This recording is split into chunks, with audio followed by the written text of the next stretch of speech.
Hey guys, it's me again. Hope you guys are all doing well and feeling swell, blessed, and not stressed. I'm coming on tonight because it was kind of inspired. Just came back from walking my dog, and my neighbor said something to me that just triggered a whole slew of things to do with a very important statement that I feel is a sentiment that all of us on the path are currently facing. Can you guys give me a second? I just got to stop my dog from chewing that or it's going to drive us all crazy. Thanks. No, you're not eating that. See? Plastic. Not good. Anyways, what was said, okay, that triggered this all. And it's such a beautiful sentiment because I feel like it was all placed so perfectly. As I'm leaving this person, he was telling me about his ex and how she was a little cray. And he was like, you know what, Ashley? He's like, I just need to be saved. And as I was walking with my dog home, I said, no, actually, you need to save yourself. And he's like, all right, have a good one. And I just kept walking. And that really stuck with me. Because I know, just like him, so many times I've asked out to the Lord, please save me. Jesus, please save me. Exes, friends, family, I've always prayed out to be saved until I can honestly say that my whole position in life changed when I changed the sentiment from wanting to be saved to saving myself. That one sentiment, I think, really saved my life because I realize right now is the first time I've been sick since my departing of my ex, which was 2 years ago almost. I've been on this channel. Actually, I wasn't broken up yet when he was still here, but I was breaking up at that time when I started this up. Me coming on YouTube was a plea for help because I was so lonely and so miserable. And I think the day that I remember in my mind of when it all ended was I was really, really sick.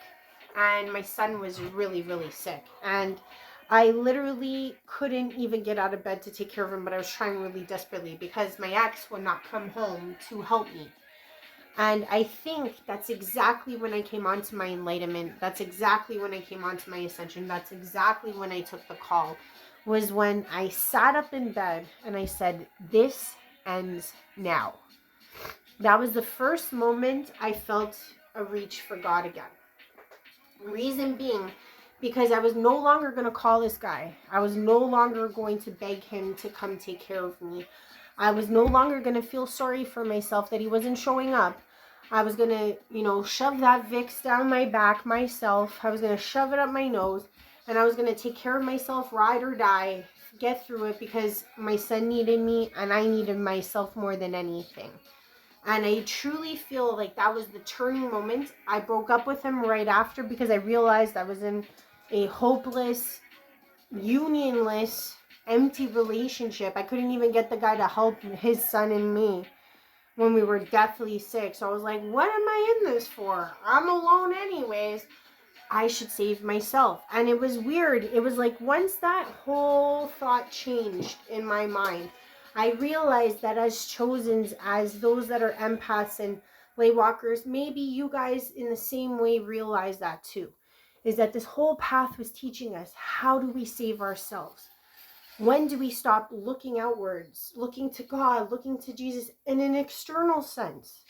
When do we stop looking to family, looking to friends, looking to others to save us? Because realistically, we are the ones and only ones that can save ourselves. This whole journey is about saving yourself, taking those strides to find the inner you that is really the truest you, that has the strongest sense of self, that can get you out of anything, aside from, a God-fearing situation, because, God's within you and you are God. However, the creator can take you out at any time. But what I'm trying to say is that it was only when I took those leaps and strides to eradicate all the persons, places, and things that were no longer useful in that memento of or motto of statement. It was like, I need to save myself. I need to be able to pour into others. And I cannot pour into others if I can't even save myself. So the thing is that if you're in a situation where you're like, I'm in such a bad situation, and you're looking externally, I don't want to disappoint you, but this is what happens. And this is what I can honestly say, being on this journey for as long as I have been. I've been watching and trying to dissect this entire process, and this is what I can say. When you're in this state of trying to be saved, you're actually very low vibing. Reason being is because you're now using a lot of energy to look externally outward, pour outward into others, places, and things. And what happens is that you get depleted in that pursuit. Okay? Because the thing is that everyone is kind of in the same boat. So to find some hero out there is quite difficult. That's actually an illusion. There is no specific hero out there that's going to save you. There is no man or woman that's going to save you. And even when it comes to God and Yeshua and everyone else, the thing is that they're already within you. So when you, again, put your energy outwards, like let's say you go to destinations and you go to places that you're trying to find something that's already in you, you're at the wrong place. You're at the wrong house. You're not going to find them because you haven't sat with yourself. You haven't really looked within to get what you're looking for. So the thing is that what happens is that because you're pouring forth to everything else, everyone else, externally outside of yourself, you're giving away your energy. So that makes you more low vibing. Okay? And when you're low vibing, you attract what's low vibrational or low emotional. And when I mean about low emotional is like, let's say things like anger, jealousy, rage, you end up with people, places, and things that are not vibing in the place that you want to be, because this idea of you being saved means a sort of elevation. So the thing is that if you truly want to be elevated, if you truly do want to be saved, meaning you equate the saving with the high vibration or elevation, you cannot do that from a low standpoint.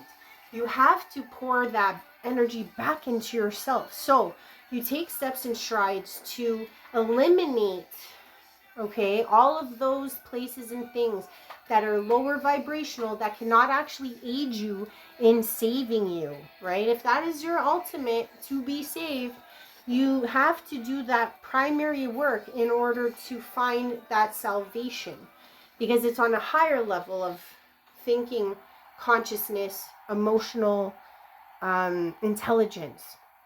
So what happens is that as you start to eliminate all of those things that cannot save you, you start to pour into yourself and find the things that help you. And once you start trying to help yourself, and I'm not saying this in an egoic way, this is something that I want to share because I had a very bad group of friends growing up. I did not know this because I myself was in the matrix. I didn't, fathom that they were bad people, but in hindsight, I get what was happening. I have a healer energy, and I noticed that almost all my friends would always come to me for help, would always come to me for aid, would always come to me for anything. And I was always obliging and obliging and obliging and obliging and obliging. And what happened is that whenever I needed something, whenever I needed someone to be there for me, they would all be scarce like rats. It was like everyone, would board up their window. Oh no, she needs some help. I didn't receive back all that I put into these people because I truly felt that my friends were my salvation, that my family was my salvation, that these people were my safe place where I felt like I was safe and saved. And the thing was that as I found that dynamic was a total falsity, I realized that I was the healer. I was the one who was giving forth. So realistically, if I want to be the person who can help or save others, I need to save oneself and protect my energy and protect my my sacredness for those that are willing to pour back into me. And the thing is that if you're with people that do not pour back into you, you're going to get strained and used up in a sense. And what happens is that you end up begging and you don't attract anything. So you negate the whole want of what you originally wanted, which was to be saved. So if you do truly want to be saved, pour all of that energy back into yourself. And as you pour that back into yourself and you better yourself and you raise higher, and I don't mean this in a sense, but you'll understand what I mean. Eventually you start to resonate at a vibrance that starts to attract exactly what you're looking for, which is salvation. I see this on all levels. I feel like that day that I sat up in my bed and I said, this ends now, was the time that I reached for God's hand. Because I finally said to myself, it's you and me, Mano. We're doing this together. You know what I mean? There was no one else. It was just me and God. Or I am. Together. As one. Because that's the place you want to get to. You don't want to go outside. You want to go inside. And that's the thing. I think this is maybe helpful. I hope this helps. But if you're ever in a place where you're trying to reach out to ask for salvation or try to be saved, try in that moment to muster everything you have to find out the next step that can save you. Have a good night, guys. Love you lots. Please like, please share, please subscribe. I love those that have. I'm trying to add you all. Have a great night. Bye.